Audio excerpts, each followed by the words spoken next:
بسم اللہ الرحمن الرحیم۔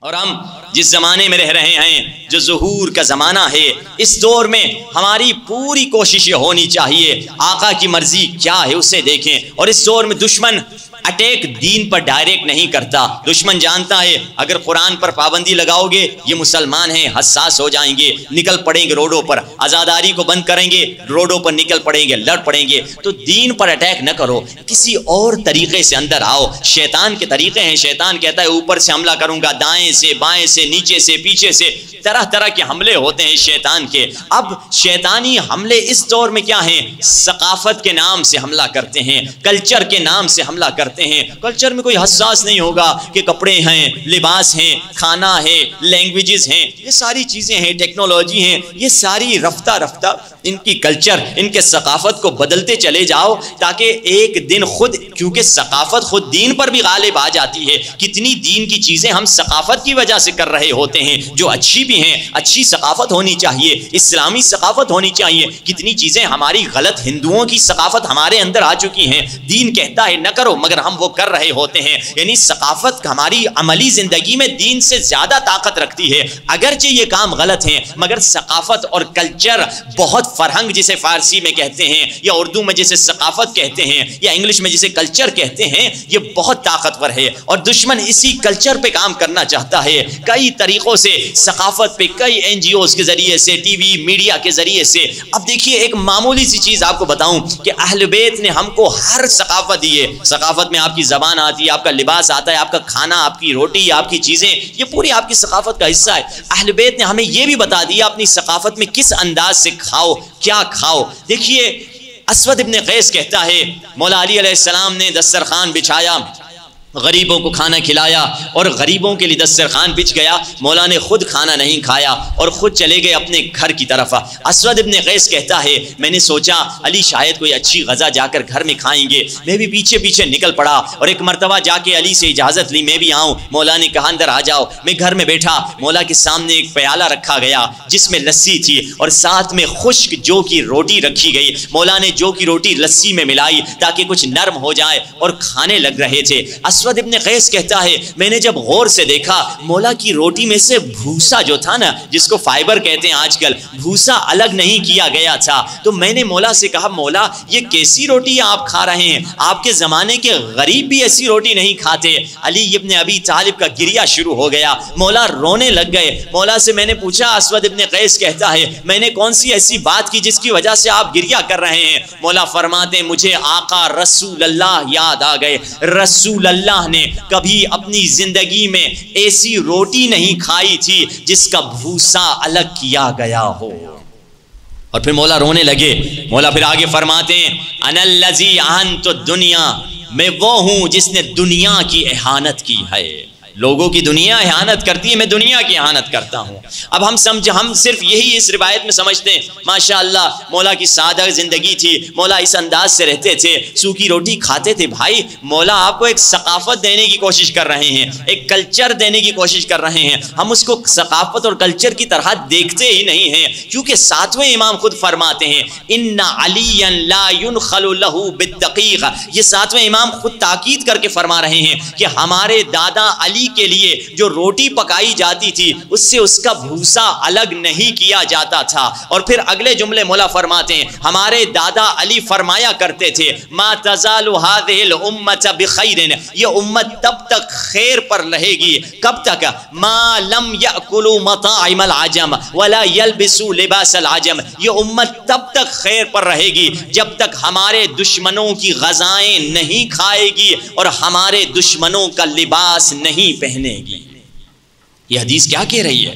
دشمنوں کا لباس سے کیا مراد ہے؟ دشمنوں کی غذا سے کیا مراد سور یہ شراب ہے؟ نہیں، علامہ مجلسی خود کہتے ہیں یہاں مراد سور اور شراب نہیں ہے، یہاں حلال غذائیں مراد ہیں۔ جن کا کھانا حلال ہے مگر اس کے کھانے کی وجہ سے تقویت دشمن کو مل رہی ہے، دشمن کی ثقافت اندر آ رہی ہے، دشمن کا کلچر اندر آ رہا ہے، چاہے حلال ہی کیوں نہ ہو، وہ آپ اس کے ذریعے سے دشمن کو تقویت دے رہے ہیں۔ آپ کسی پاکستانی جنرل اسٹور میں چلی جائیے، صابن خریدنا ہے، ارے یہ فلاں باہر والی کمپنی کا ہے، پانی تک ہمیں صحیح سے نہیں ملتا، یہ فلاں صہیونی کمپنی کا پانی ہے، یہ پیسٹ لینا ہے تو یہ فلاں صہیونی کمپنی کا پیسٹ ہے، یہ واشنگ پاؤڈر لینا ہے فلاں صہیونی کمپنی کا پاؤڈر ہے۔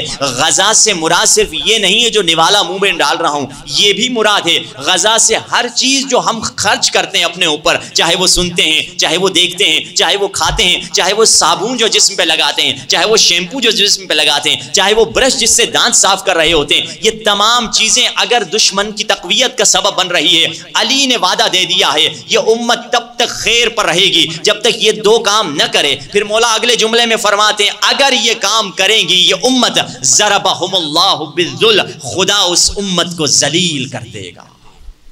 اب کہاں ہے مسلمان کی عزت، کہاں ہے مسلمان کے گرین پاسپورٹ کی عزت، کہاں ہے عالم اسلام سے سفر کرنے والا کوئی شخص جس کو عزت سے دیکھا جائے، جس کو کوئی بری نگاہ سے نہ دیکھا جائے؟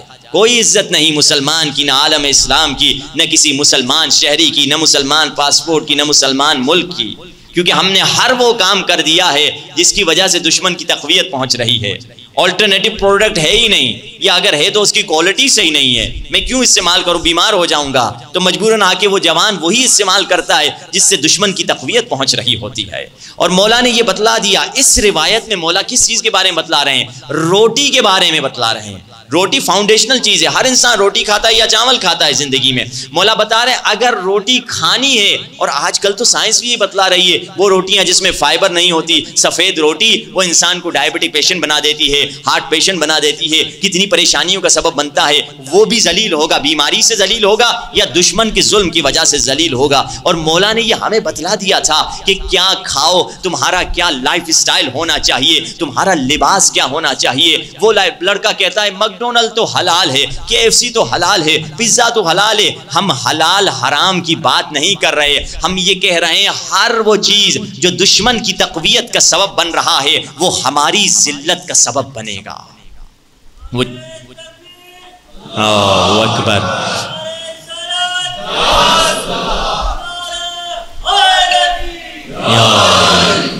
ہر وہ چیز جس سے دشمن کی تقویت ہو رہی ہے، جو بھی برانڈ باہر کا ہو اس سے دشمن کی تقویت ہوتی ہے۔